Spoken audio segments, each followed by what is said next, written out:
Merantaulah nak, agar kau bisa merasakan pahitnya jauh dari keluarga.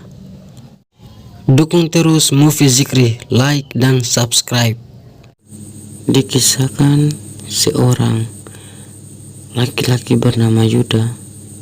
Ia tinggal di sebuah perkampungan yang terletak di Sumatera, dan ia tinggal bersama ibu dan adik laki-lakinya.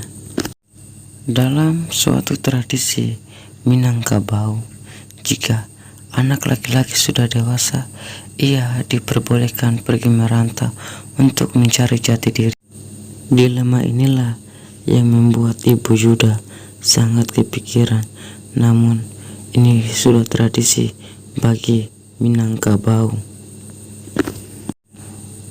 Ibu Yuda pun melepas kepergian Yuda, dan ia mendoakan yang terbaik bagi Yuda agar bisa menjadi anak yang berbakti kepada orang tua dan menjaga dirinya di kota Jakarta, karena setibanya di Jakarta, Yuda akan membuka sekolah bela diri.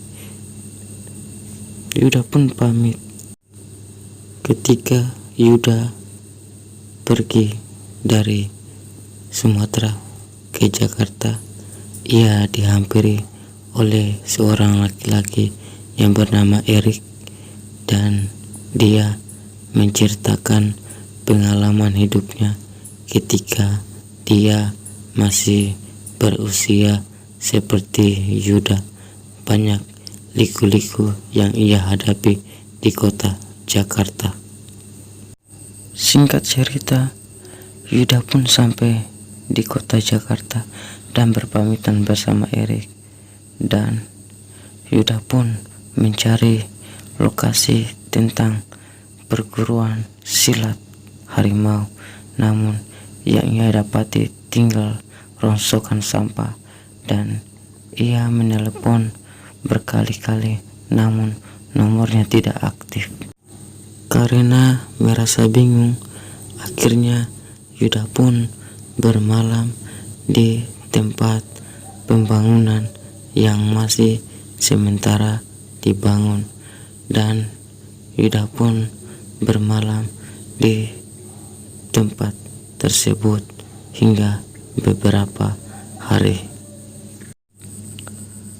Ketika Yuda lagi asik memesan makanan, dan ketika dia ingin membayar makanan tersebut, tiba-tiba dompet Yuda telah dicuri, dan Yuda pun mengejar anak tersebut. Anak tersebut pun lari hingga ia masuk ke lorong-lorong, dan Yuda pun mendapati dompetnya kembali. Tiba-tiba seorang gadis keluar. Gadis tersebut bernama Astrid, dan si laki-laki bernama Johnny. Ia dilihat sedang dimarahi oleh bosnya, dan Yuda pun menghampiri lelaki tersebut dan mengatakan kepadanya, jangan pernah menyakiti seorang perempuan, karena dia juga adalah ibumu. Sembari berkata begitu, Yuda membanting laki-laki tersebut dan menghajarnya.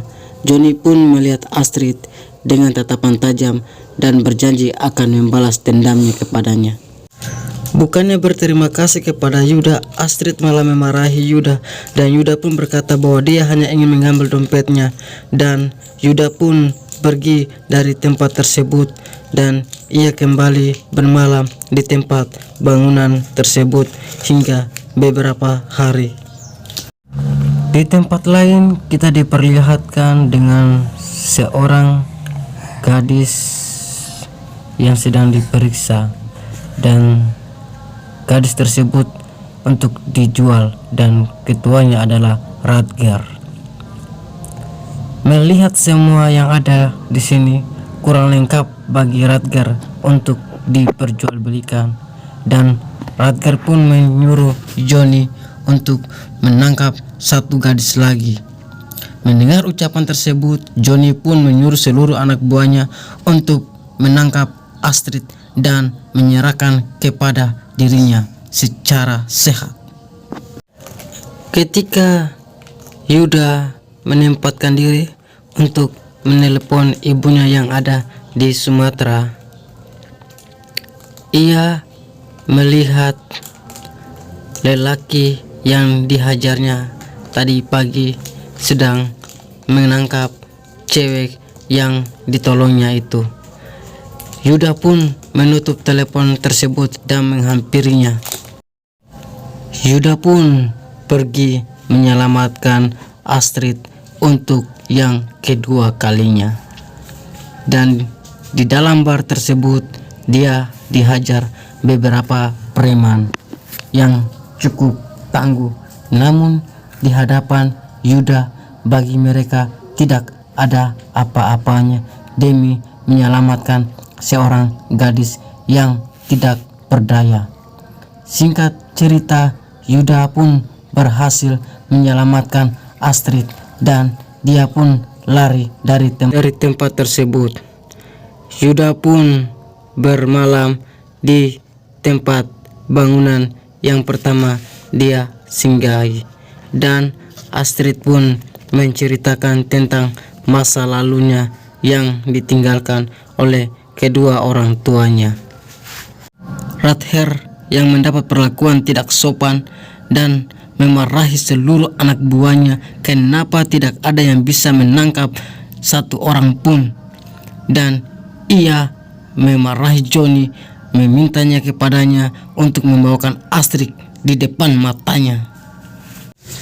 Setelah kejadian tersebut, Radher meminta maaf kepada Lucky, yang dimana dialah tangan kanan Radher. Di tengah percakapan tersebut, tiba-tiba Johnny masuk yang membawa beberapa bodyguard yang cukup tangguh, dan di sana ternyata ada Eric. Melihat beberapa bodyguard yang cukup tangguh, Radher menyuruh Johnny untuk turun ke bawah. Sementara itu di tempat kos Astrid sedang dijaga ketat oleh anak buah Johnny, dan Astrid pun menyuruh Yuda untuk mengambilkan uang simpanan yang ada di bawah karpet tersebut. Baru mau mengambil uang tersebut, Yuda sudah ketahuan oleh anak buah Johnny. Di sisi lain, Astrid pun dikejar oleh anak buah Johnny dan menyelamatkan adiknya tersebut dari pengejaran anak buah Johnny, dan dia berjanji kepadanya akan kembali menjemputnya. Baru saja melangkah, Astrid sudah dipingsankan oleh benda tumpul di hadapan adiknya tersebut. Yuda yang mengetahui Astrid telah diculik oleh Johnny, Yuda pun menyuruh adik Astrid untuk tetap di dalam tempat tersebut. Di sisi lain, Radger yang telah mendapatkan Astrid, ia pun pergi membawanya dan menyuruh Eric menunggu di bawah. Astrid pun pergi dengan harapan yang tak bisa ia ucapkan lagi. Yuda yang telah berada di markas Radger untuk pergi mengambil Astrid, namun tiba-tiba di hadapan Yuda ternyata ada Eric, yaitu kawan yang ia temui ketika mau pergi ke Jakarta dari Sumatera. Di tengah heningnya suasana, Eric pun berkelahi dengan Yuda dalam keadaan terpaksa ketika satu persatu melemparkan serangan yang dimana mereka masing-masing memiliki ilmu bela diri dan jurus yang sama meskipun beda perguruan, tetapi Yuda adalah pemenangnya. Setelah mengalahkan Eric, Yuda pun pergi ke tempat Radger dengan cara menaiki mobil dari belakang dan melihat semua gadis dimasukkan di dalam kontainer. Radher yang mengetahui kalau Yuda ada juga di sini, dia pun menyuruh seluruh anak buahnya untuk membunuh Yuda. Namun lagi-lagi di hadapan Yuda, mereka semua tak ada apa-apanya demi menyelamatkan gadis-gadis yang akan dijual oleh Radher. Melihat kegigihan Yuda, Radher dan Loki pun datang untuk bertarung juga. Namun kehebatan Radher dan Loki ternyata di luar dugaan Yuda, dan Yuda pun sempat terkapar beberapa kali. Yuda pun mempelajari beberapa teknik mereka berdua demi bisa mengalahkan mereka berdua tersebut. Alhasil, tangan kanan Radher yaitu Loki tewas di depan Radher. Melihat kejadian tersebut, Radher pun emosi dan melampiaskan seluruh kemarahannya kepada Yuda. Namun Yuda dengan semangatnya membalas semuanya itu dan menghajar Radher habis-habisan. Setelah itu Yuda pun menyelamatkan Astrid dan perempuan-perempuan lainnya. Ketika Astrid hendak keluar, tiba-tiba Radher datang dan Yuda pun membunuh Radher secara spontan. Tanpa disengaja, Yuda ternyata tertancap linggis di tubuhnya. Setelah kejadian tersebut, Astrid pun pergi ke kampung halaman Yuda, yaitu di Sumatera, Minangkabau, demi membalas budi Yuda kepada ibu dan adik-adik Yuda. Film pun tamat, kisah merantau.